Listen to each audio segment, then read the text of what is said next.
بسم اللہ الرحمن الرحیم۔ السلام علیکم پیارے دوستو، رمضان المبارک کے دوسرے عشرے کی دعا سن لیں۔ استغفر اللہ ربی من کل ذنب واتوب الیہ۔ ترجمہ: میں اللہ سے اپنے تمام گناہوں کی بخشش مانگتا ہوں جو میرا رب ہے اور اسی کی طرف رجوع کرتا ہوں۔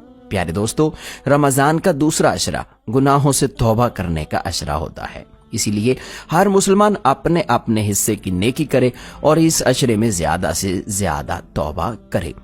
آپ کو چاہیے کہ دوسرے عشرے کی یہ دعا آپ روزانہ جتنا زیادہ ہو سکے اس کی کثرت کریں، اس کو زیادہ سے زیادہ مرتبہ پڑھیں۔ اس ویڈیو کو دوسروں تک شیئر بھی کریں تاکہ دوسرے بھی اس دعا کو زیادہ سے زیادہ پڑھیں اور اللہ تعالیٰ سے اپنے گناہوں کی معافی مانگیں، توبہ تائب ہوں۔ اللہ پاک تمام مسلمانوں کو گناہوں سے بچنے اور گناہوں کی توبہ کرنے کی توفیق عطا فرمائے، آمین۔